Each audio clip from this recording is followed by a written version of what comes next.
So I'll also be sharing with you how to identify and eliminate your excuses, because a lot of us have excuses when it comes to reading, right?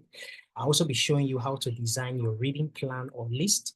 Most importantly, how to develop a sustainable reading habit, and then how to hunt the right books, and then get the best from books. Then, of course, we'll go into a small Q&A where I'll be able to get your feedback, or where I'll be able to get your questions. You ask me your questions, I'll be able to, and as much as possible, I'll help give you a bit more personalized answers to your questions. All right, without further ado, let's quickly jump into this.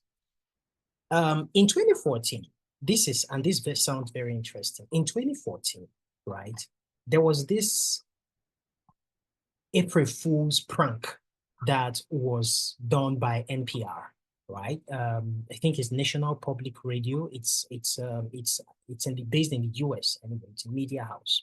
So part of what they did was they said, "Why doesn't America read anymore?" This was the headline to the article. Why doesn't America read anymore? If you can look at the date, you can see the screen. It's April 1, 2014. Exactly, say 11 years or nearly 11 years ago. Now, the other side of the screen you're seeing that says congratulations, genuine readers, and happy April Fool's Day. That part was not visible to anyone who was viewing the article at the first glance. That part was only visible to those who actually opened the article and read it, right? So guess what happened? When this article was put up on the Emperor website, and of course their social media handles, you needed to see the way people bombarded their comment section saying, "How dare you say Americans don't read anymore? I do this, I do this, I do this, I do this, and do that." So they began to defend themselves. They grew very defensive, right? Meanwhile, for those who actually opened the article, who just as little as made a little effort to click the article to open it, here's the message. It says, "We sometimes get the sense that some people are commenting on NPR stories that they haven't actually read. If you are reading this, please like this post and do not comment on it." Then let's see what people have to say about this story. Story in parentheses, because it's not actually a story, right? So they say, "Best wishes and have an enjoyable day. Your friends at NPR." Now, guess what happened? Of course, those who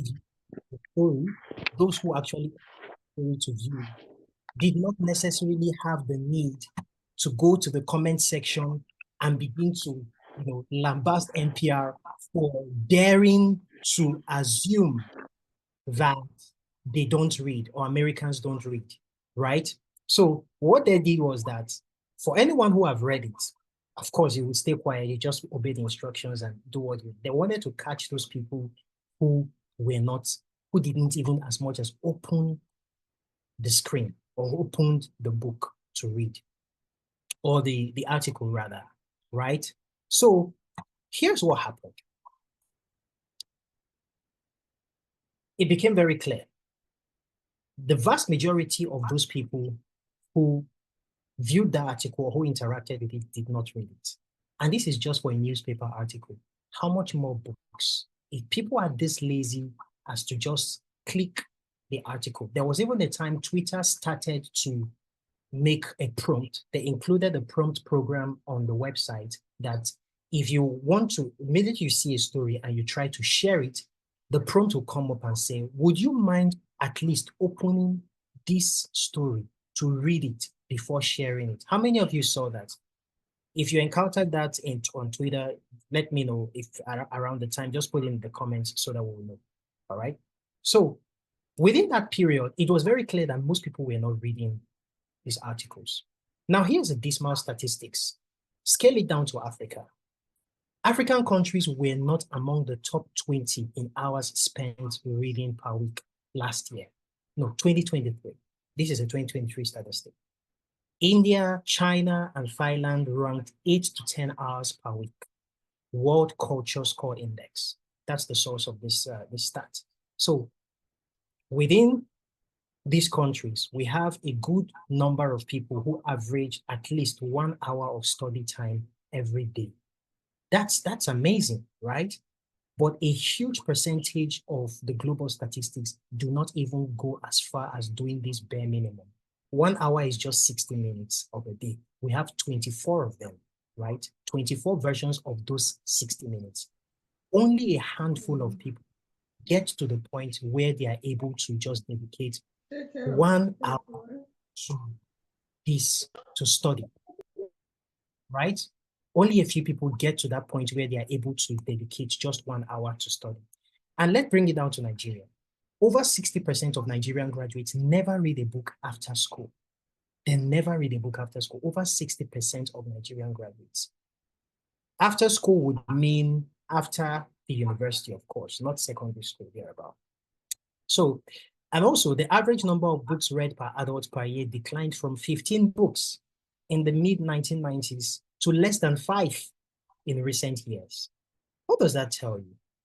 It tells you that, number one, there is a dismal or abysmal decline in the rate at which people dedicate their time to read. But again, there's a flip side. It means that there is an opportunity for those who take advantage of their time and the vast resources we have in this world today to grow themselves. Why? Because in the midst of the abundance we have today, so many people are starving of knowledge. And it is not necessarily about the absence of knowledge. It is the excellence, it is the absence of the order, right? It is the absence of the order, the discipline to sit and to learn from other people who have gone ahead of us and who have documented their journeys. And Michael Hyatt would put it succinctly. He said, a readership crisis is a leadership crisis. And for people who know how to respond, crisis, the word crisis is just another opportunity for, another word for opportunity. So meaning, yes, there is a dismal statistics in terms of the number of people who are dedicating their time and their energy and their resources to read. But then there is a huge opportunity for you who go as far as doing who just take it a notch higher to be able to attend this webinar, number one, the willingness to learn, right? And the ability to follow through after this class to be able to actually grow your reading habit. It puts you ahead of the vast majority of our populations. And I would like to share a story with you this is from sometime in 2020. I think that was during the COVID-19 pandemic. And there was this guy who I was on LinkedIn one evening just scrolling through. No, I wasn't even on LinkedIn. That evening I was having dinner. And so I saw a LinkedIn notification, this message they send, LinkedIn notified me that, oh, somebody has sent you a message and I want to open it. And then there's this guy I will call Chijioke. I looked through his profile just to know, okay, who is trying to reach out to me, who is interacting with me. I get these messages, I get several messages every day, but then it's important I try to get to know who is this. And I went through his profile and I saw that he was a mid-level, what I would call a mid-level manager in one of Nigeria's most prominent financial institutions. Just to make it very clear, it's the Central Bank of Nigeria, right? That's where he works. And then he was reaching out to me, telling me that he is part of a course, right? I think a 10-month or a 6-month course thereabout. And they have been given reading assignments. And this course, it's on scholarship. Let me help you paint the rarity of people getting on that course. Okay, the facilitator is a veteran in the financial industry. He doesn't necessarily avail himself for mentorship or to mentor the younger generation. And so after a while, this person is finally opening up and say, hey, it's time to give back, right? Somebody who have served in the IMF, somebody who has served at the World Bank, of that caliber. And it just felt like, okay, let me give back to society. And he called for entries. If you want to be mentored by me, send in your applications.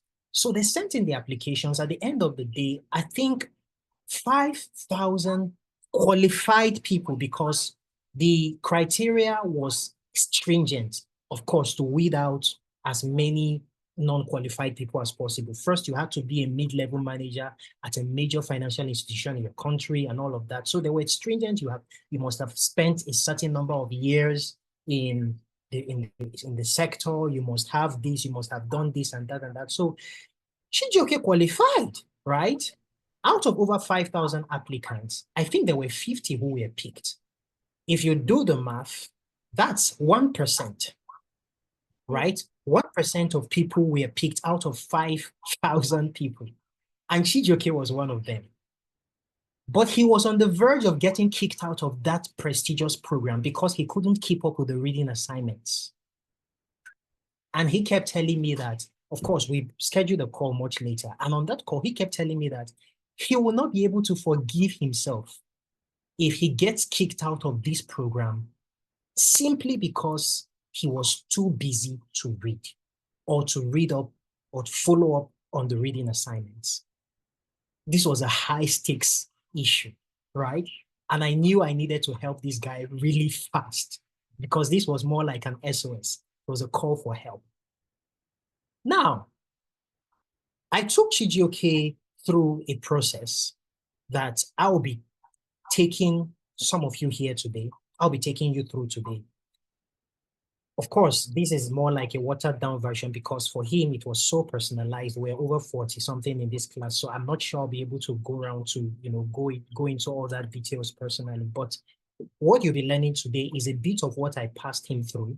And I tell you for real, he was not only kicked out of that program, at the end of the day, his testimonial when he came back to me about 10 months later was that he actually emerged one of the best participants in that course because there was an incentive system where they were able to reward those who had been dedicated, including those who were actually serious with the reading assignments, right? Imagine a guy, mid-level manager, top guy with a busy schedule, but then he was about to lose out because he didn't have the reading habits to be able to take advantage of a rare opportunity that had come his way, right? Now, and here is why you need to understand yourself. And this is part of the things I passed Chijioke through. First of all, rather than just throw at him tips and tricks, reading hacks, it was important because I saw his journey. It was important for me to help him understand himself, to understand his personal journey, to understand his personal reading needs. Because if you don't understand yourself, you will not be able to develop a consistent reading habit. If you don't understand yourself, if you don't understand the way your lifestyle works. And here's why understanding yourself is important. It helps you identify the genre and topics that truly meet your needs. Understanding yourself also helps you set realistic reading goals based on your personal journey. You cannot be a nursing mother, right? And then set a goal within that period you're a nursing mother to say, I want to read 2 books a week. Yes, that's a good goal. But given the circumstances you're in, that's a tall order. I wouldn't want to say it's impossible, but it's a tall order. Good luck with that, right? Understanding yourself also helps you create routines that align with your lifestyle and habits. It helps you build consistency through systems that work for you, not for the general public, for you. What I'm going to be sharing with you, or what I'll be sharing with you today, is not necessarily tips and tricks, but systems or tools that will be able to help you build your own system, That's what I'll be empowering you with today. Okay. And also, understanding yourself helps you to adjust your reading style as your lifestyle and needs and interests evolve. Back in 2014, I could read 2 or 3 books a week. Why? Because my responsibilities were not as much as they are today. Today, if I try to read 3 books or 2 books a week, or even 3 books a week, sometimes I do 2 because I leverage audiobooks and also leverage hard copy books, you know. But if I try to do 4 books a week, 3 books a week, like I used to do 10, 11 years ago, I'll be an irresponsible person. Why? Because I now have responsibilities.